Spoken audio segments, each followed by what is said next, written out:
The New York Rangers have traded K'Andre Miller to the Carolina Hurricanes for an absolute haul that includes a first rounder, a second rounder, and defenseman Scott Morrow. We discuss why this was an awesome deal for the Blue Shirts.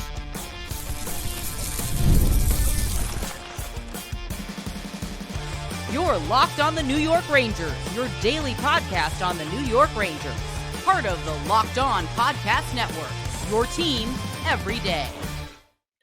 Welcome back, Blue Shirts fans, to episode number 1344 of the Locked On New York Rangers podcast. I'm your host, John Schick. Just want to thank you guys, as always, for making Locked On New York Rangers your first listen every day. We are free and available on all platforms, including YouTube, and we are, of course, part of the Locked On Podcast Network, your team every day. So a lot of breaking news in Rangerland over the past 24 hours or so, and I think just about all of it is good news.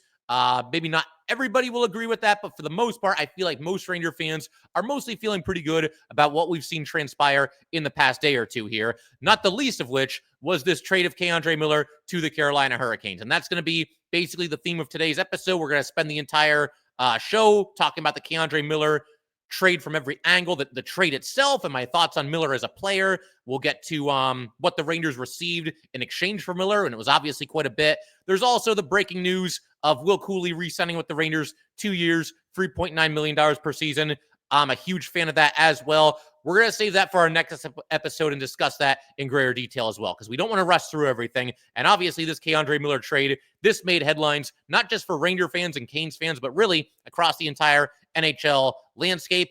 It's funny because we did our live free agency episode yesterday afternoon, and there were some rumors that were starting to percolate around that time that they might be sending Miller to the Detroit Red Wings. And, you know, what would that entail and what would the Rangers get in exchange? And that never came to fruition. Then all of a sudden, and this was after, you know, we shut down our live show yesterday once the show had concluded.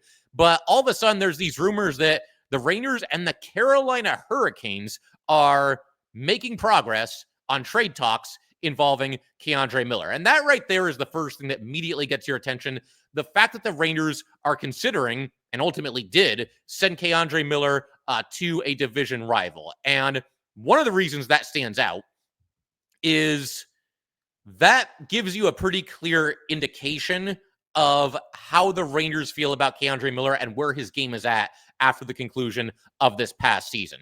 But that's probably only the half of it. The real reason why the Rangers were probably willing to deal with an in-division rival is the very simple fact that clearly this division rival just so happened to be offering the Rangers the most in exchange for K'Andre Miller. I cannot imagine another team around the NHL was offering the Rangers more, because if they were, the Rangers would trade him out of division. You know, we've seen in the past where Drury's very hesitant to trade within the Eastern Conference, let alone the Metro Division. He likes to send his guys out west, and understandably so. But he was willing to make an exception here because of the enormous return package that the Rangers got. Once again, a conditional first, a second, and Scott Morrow. And we'll break down those assets in due time in a little bit, talk a little bit about the draft picks and where the Rangers stand with their draft capital, and Scott Morrow and what he brings to the table as well. But as far as Miller himself, I mean, you guys, the everydayers, you're very well aware of how I feel about him and how I feel like it's gone with K'Andre Miller over his half decade with the New York Rangers. When he first debuted with the Rangers, it was something of a surprise. He makes the team as a 20-year-old. The Rangers were rebuilding. You got to fill out the defenseman somehow, and Miller was there, and he pretty much stepped right into a top four role, and I liked what I saw. You know, the first year or two for sure, maybe even the third year as well. K'Andre Miller, to me, was a budding star for the New York Rangers. That first year that they got into the playoffs with Gerard Gallant, I thought he really stood out in a positive way there. And I just like the fact that he's going out there as a young kid, matching up with some of the better forwards in the NHL. Like I said, he was almost always in the top four. It's not like they started him slow on the third pairing. You know, we'll give you like 15 minutes a night. No, I mean, he was out there playing big minutes and playing up against, you know, some of the best opponents that he could possibly go up against, you know, from opposing teams. And the last season or two, and especially this past year, I just cannot figure out what happened for the life of me. You would think that somebody this past season who knew he was playing knew that he was playing for a new contract would have stepped up his game a little bit. And instead, Miller seemed to basically do the opposite. For one reason or another, that focus wasn't there. The physicality wasn't there. The fire just seemed to go out a little bit. And Something else that I got to mention here, because obviously the Rangers signed and traded K'Andre Miller to the Carolina Hurricanes. It was technically a sign and trade deal where the Rangers re-sign him, immediately flip him over to the Canes. So this ends up being the contract. Are you sitting down? Some of you already know the terms, but if you haven't heard it yet, you should probably sit down. If you're driving, maybe, pull over for a quick second. I'll give you a second. But yeah, Miller ends up signing a contract worth $60 million over the course of 8 years. That is an average annual value of $7.5 million. Just a massive extension, something that I really didn't see coming from any angle. I mean, trading him in division to begin with, and then him getting a payday like this.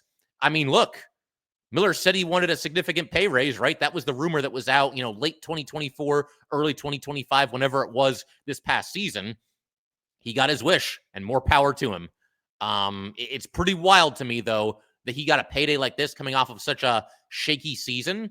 And it's even crazier that he ends up getting less money overall and less money per season than Vladislav Gavrikov. Obviously, the Rangers, their prime get in free agency just yesterday. So that's pretty wild to think about. But getting back to the point I was making just a second ago, K'Andre Miller, again, had a really rough season where a lot of mistakes, lack of physicality, just didn't seem like his heart was in it all that often. And that's how he played when he needs a new contract. Now that he's got this massive contract, would the fire go out even more? Because we've seen that before. We saw it with a player on the New York Rangers this past season. Alexis Lafreniere, 2 years ago. Oh, man, he's finally arrived. He's killing it in the playoffs. He's doing all these great things.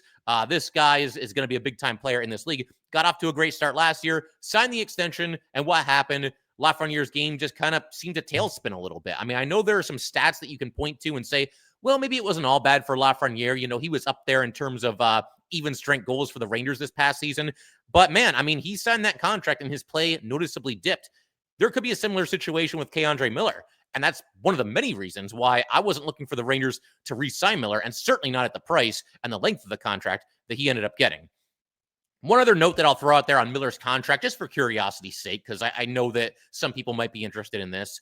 He does not have a no-trade clause for either of the first 2 seasons. No kind of no-trade protection whatsoever. Then for the last 6 seasons, he will have a 10-team no-trade clause. And that makes sense. When you look at how long this contract is and how much money it's for, he probably was going to have to leave most of the no-trade protection on the table. With Gavrikov, it was the opposite. The Rangers were able to keep that average annual value down a little bit due to the fact that, he took a little bit less money, or certainly so it would seem. But yeah, I mean, I don't know. There's one of those things where you think that you've got somebody that's going to become, I mean, I won't say like a franchise icon or anything like that, but K'Andre Miller got off to a nice start as a member of the New York Rangers for all the reasons that I just mentioned. I thought very much that he was going to become a true pillar of New York Ranger hockey, like one of the faces of the franchise.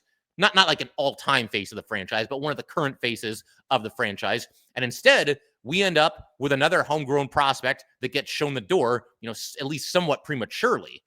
And the silver lining there, like I said, is the massive haul that the Rangers received for him. And again, we'll break down those assets in just a little bit here. But I wanted to do this as a quick aside. I wanted to take a look at Miller's draft class, and specifically the players that the Rangers selected in the 2018 NHL draft. We actually just did this the other day with Zach Jones because he was obviously not qualified by the Rangers, and he ends up with another team, the Buffalo Sabres to be exact. But this is the 2018 draft class, of which Miller was a part. So 2018 draft class for the Rangers. And again, you should probably sit down for this. This is not for the faint of heart, okay? First round, Vitaly Kravtsov. K'Andre Miller, also taken in the first round. Nils Lundqvist, also taken in the first round. Second round, a goalie by the name of Olaf Lindbaum. Third round, Jacob Ragnarsson. Also in the third round, Joey Keane. Fourth round, Nico Gross. Fifth round, Lauri Pahuniemi. Sixth round, Simon Jelberg. Seventh round, Riley Hughes. Good Lord. There is nothing salvageable there. The only thing salvageable is the return that the Rangers just got for K'Andre Miller. And however you feel about Miller, and certainly I was down on his performance, the way he played this past season. I know many of you were as well. I mean, he is far and away the Rangers' best pick of that entire draft, which is pretty amazing to think about, especially when you consider that they had 3 first-rounders, Miller himself included. And look, all of this is not to say that it was all bad with the Rangers and K'Andre Miller. It's not like there were nothing but miserable, disastrous times between the Rangers and, their homegrown defenseman here. He was here for 5 seasons. He was, as I said, almost always in a top 4 role. He was part of a lot of winning, a lot of very successful Ranger teams.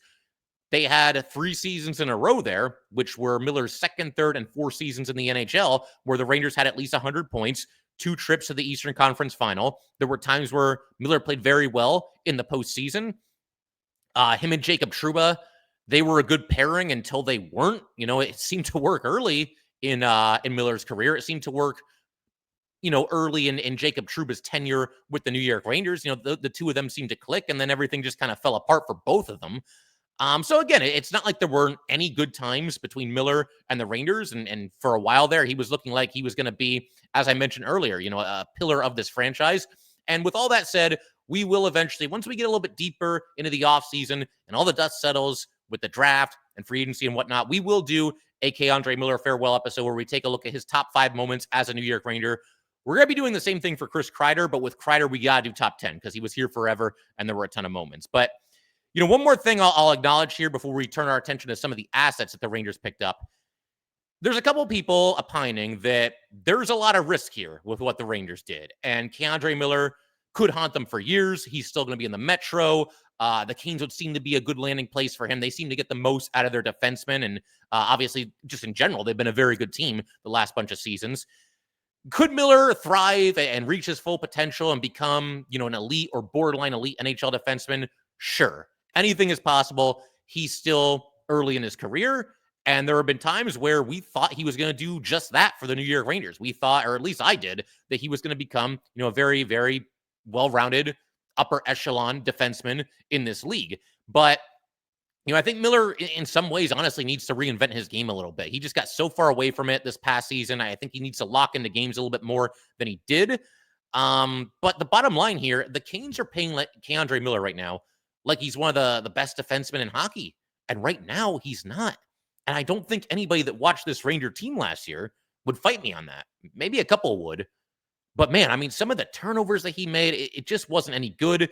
Maybe Miller is like a change of scenery candidate. And, like I was saying, that does seem to be a good landing place for him. And maybe Brenda Moore and crew, they can kind of unlock K'Andre Miller a little bit. That's certainly possible. But then there's also this concept, and I threw it out there the other day as well, that like, oh, well, maybe this is a buy low situation for the Canes. It's not even that, because buying low on K'Andre Miller in general, whether you're the Canes or anybody else, that's not really a terrible idea on paper. Because like I said, this last season was his worst. And if you were to, trade for him and not give up a whole lot, then you could kind of bank on him rounding back into form and at least being, a very good defenseman for your team going forward. You could take that risk if you'd so desire. But you can't even call this a buy low because look at what they gave up. They gave up a first rounder, a second rounder, and one of their best prospects, maybe their best prospect. And I think with that said, we're going to go ahead and shift our attention to the Rangers restocking their draft capital with this trade and also the acquisition of Scott Morrow. The crazy thing to me, though, is like if you're giving up a first, a second, and one of your best prospects, like you got to be getting a superstar player. And again, Miller has his supporters. He has his fans, no doubt about it. I don't think too many people are going to look at what K'Andre Miller did this past season and say, yep, that guy's a superstar. Whatever your cutoff for superstar might be, I don't think anybody's going to go quite that far. So the Rangers got a haul. They did a hell of a job getting this much for K'Andre Miller. The fact that he's going to be in the division, you know what? We'll just live with it. We'll just deal with it moving forward and hope for the best. But in just a second, we're going to shift our attention to the draft picks that the Rangers acquired due to this trade and how that is all going to work. We will get to that in just a second. All right, we just want to take a minute to let everybody know that today's episode of Locked On New York Rangers is brought to you by Monarch Money. Ever wish managing your money felt easier with Monarch Money? It can be. Whether you're growing your savings or planning a big purchase, Monarch puts you in the driver's seat. It's like having your own personal CFO, giving you full visibility and control over your finances. Monarch Money is more than a budgeting app. It is a complete financial command center. You can track all your accounts, investments, and spending all in one place. So in addition to managing your money, you are also building wealth. We've all been there. We've all had this happen to us at one time or another. You check your bank account and it's like, oh man, where did all my money go, right? Expenses can add up, right? You take your family on vacation, you go to a New York Rangers game, you do this activity, you do that activity, you go out to eat, whatever it might be. Next thing you know, you're down a little bit. But With Monarch Money, you can take control of your finances. Use code LOCKEDONNHL at monarchmoney.com for 50% off of your first year. That's monarchmoney.com, code LOCKEDONNHL for half off of your first year. All right, let's go keep everything rolling here. On Locked On New York Rangers, big shout out to the everydayers. As always, thank you guys, for supporting this podcast. A lot to do moving forward. We're going to get to the Will Cuylle extension. That very likely will be the focal point of our next episode. Might even record that a little bit later today. We've got development camp to talk about. The Ranger young players are participating in that. Gonna look to do some crossovers at some point. Want to talk to Eddie Garcia from Locked On Kings. We're gonna be doing that sometime next week to ask him a little bit about Vladislav Gavrikov.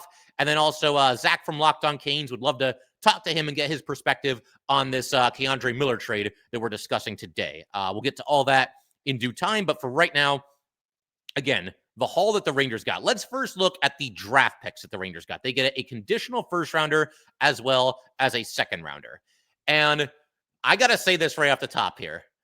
There were those of you who doubted when I said that I believed that the Rangers could get a first-round pick for K'Andre Miller. Let the record show that many of you laughed at that proclamation. And not only did the Rangers get a first-rounder, they also got a heck of a prospect and a second-rounder as well. And the reason I was bullish on what the Rangers could get in a trade of K'Andre Miller is because, again, thin free agent market, so you can only look to improve your team in so many areas. If you miss out on some of the top lefty defensemen, then there's only so many places to go. So Miller's trade value would increase due to that. You also had a lot of free agents re-sign right before free agency started. So there was that to consider as well. That thinned out the field even more. And, when you look at this past trade deadline, when guys were, just mediocre players are getting like first rounders and second rounders and 2 second rounders and a second and a third, whatever it might be, I just felt like K'Andre Miller, somebody was going to bite, somebody was going to pony up the dough to acquire him. But even I didn't think it would be a haul quite like this. I would have happily taken just a first rounder in exchange for K'Andre Miller, but they got quite a bit more than that. And I know Ranger fans, we all can kind of run hot and cold on Chris Drury, and he's done some good things. He's done some bad things. He's been here long enough that there's been plenty of examples of both of those things. I think you got to give Drury a point or two from what pretty much everything that he did yesterday. I think it's almost all good news for the Rangers. But honestly, this Miller trade probably takes the cake as far as the best move of the day for the New York Rangers. The Rangers, for starters, let's take a look at the 2026 conditional first-round pick. And the conditions were somewhat murky yesterday, and I don't think anybody really understood how this worked. But I got to give a shout-out to friend of the show, Vince Marcagliano. He posted this on Twitter to kind of explain everything and how it's going to work for the 2026 first-round pick that the Rangers just acquired from the Canes. So the Canes next season, or I guess I should say next offseason, they have 2 first-round picks. They have their own pick as well as the Stars first-round pick that they acquired in the trade of Rantanen.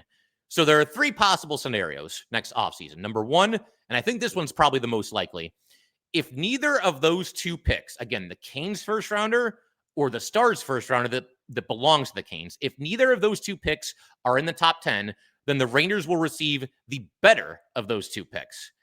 And again, this seems like the most likely outcome because I just don't see the Canes or Stars collapsing to the point that they're going to be picking in the top 10 next season. I mean, they've both been successful over the past bunch of years. They were both in the conference final this past season. So I think that's probably the most likely outcome right there. But that's a good outcome for the Rangers. And the truth is, none of these are bad outcomes. Scenario number 2, though, if only one of those 2 picks is in the top 10, then the Rangers will receive the other pick. So it's top 10 protected.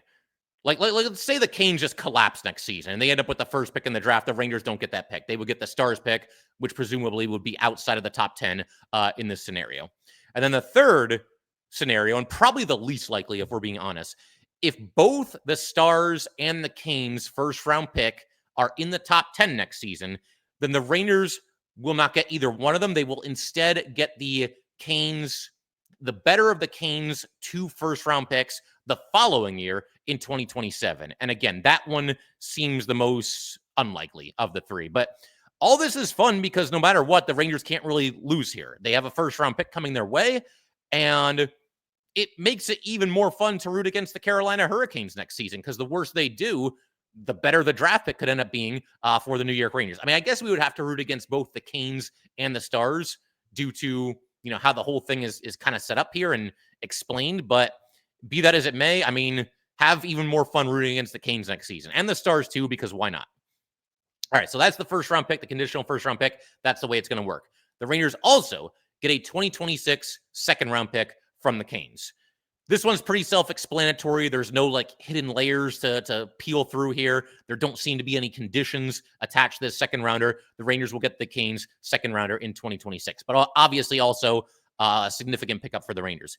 And then finally, the Rangers are going to be getting 22-year-old defenseman Scott Morrow, and we're going to get to him shortly. But first, I just wanted to kind of take inventory here, take a look at the Rangers draft capital, and lay it out for you guys as far as what we're looking at over the next 3 seasons with the Rangers. And first of all, this trade that the Rangers had with the Canes, it results in the Rangers now having 2 first-round picks next year in a draft class that is said to be quite a bit deeper than this year's draft class. So if you want 2 first-rounders, next season is definitely the one for that. Now, will they hang on to those 2 first-rounders up until the draft next season and actually use both of them? That remains to be seen.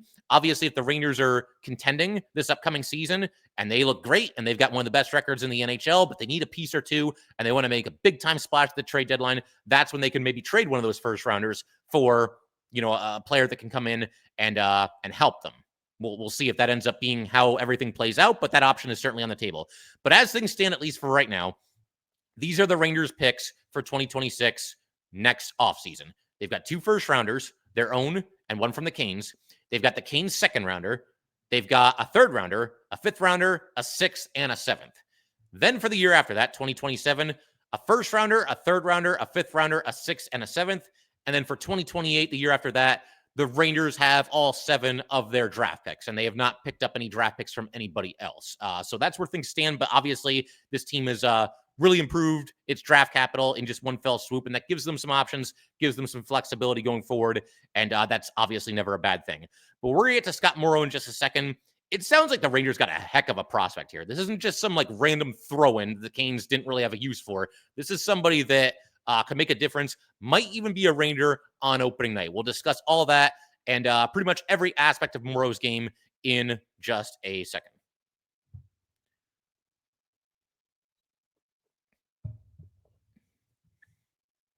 All right, let's go ahead and wrap up today's episode of Locked On New York Rangers by talking a little bit about Scott Morrow, the player that the Rangers received in this deal for K'Andre Miller. And right off the bat, I got to mention this. This should get probably everybody's attention. It certainly got my attention. Scott Morrow was ranked as the Carolina Hurricanes' #1 prospect as recently as this past January. He was ranked this high by Scott Wheeler of The Athletic. Now, on one hand, it's just one person's opinion, right? And there's no guarantees. There's no guarantees with any prospects ever, right? You never know for sure. But that's pretty eye-opening right there. And if Mr. Wheeler is ranking Morrow at #1, then you got to figure other pundits, other, beat writers of the Canes, they have to have him pretty high as well. I don't think there's anybody if Wheeler has him at #1, I don't think somebody else has him at number 12, right? Everybody's probably got him, at or near the top of that list for the Canes. And he'll come in to the Rangers now and he'll immediately become, one of their top prospects as well. But, Wheeler in his write-up pretty much raved about Morrow and his game.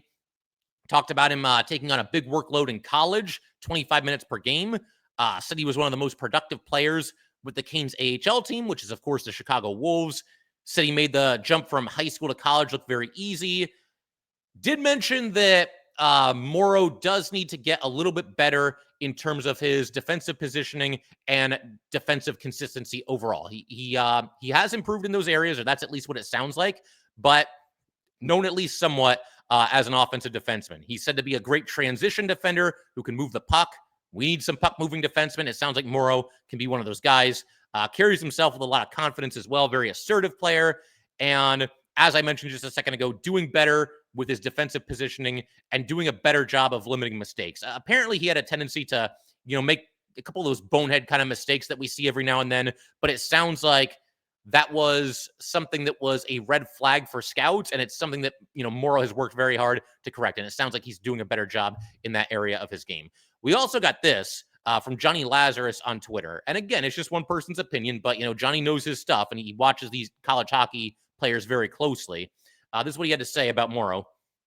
I got to watch Scott Morrow up close for 3 years at UMass. This kid has all of the skill in the world. In college, he looked like the Jack Eichel of the blue line. There's a lot of potential here. And a lot is in all caps for anybody that might have missed that. But, I mean, hey, look, there's a lot of people that seem to think very, very highly of Morrow. Morrow is 6'2", 194 pounds, righty defenseman, drafted by the Canes in the second round in 2021 at number 40 overall. And he has made his NHL debut. He has played 16 career NHL games, all of them with the Canes, 14 games this past season, 2 games the season before that. And in those 16 games combined, he's got 1 goal, 5 assists. He's a +1, 1607 ice time, 18 block shots, 4 hits. And also in 5 playoff games for the Canes all last season, no points and was a -5. With the Chicago Wolves of the AHL last season, 52 games, 13 goals, 26 assists, 39 points, -3. That's big time scoring from a defenseman. And again, it does sound like he is more known as an offensive defenseman. I know that might give some people a little bit of pause, but I think there's a nice mix right now among the Ranger blue line. And I know this group struggled last season, but you've got guys that are offensive minded. You've got guys that are bigger. You've got guys that maybe aren't quite as big. You've got guys that can move the puck. You've got guys that can throw the body. There's a nice mix there. And there's guys that can play on the power play as well as the penalty kill as well. So I think it's a group that, I mean, if the Rangers are going to get anywhere near where they want to go, they're going to have to make some strides this upcoming season. But I'm starting to feel, a little bit better about this group. That also brings us to the question of whether or not he makes the Rangers. We'll actually get to that in just a second. I do want to also mention his college stats at UMass: 109 games, 28 goals, 66 assists, +4 in those 3 seasons. But as far as the question of whether or not he makes the Rangers this upcoming season, out of training camp on opening night, is he out there on opening night? Yeah, I think he is. It wouldn't shock me if he started in the AHL.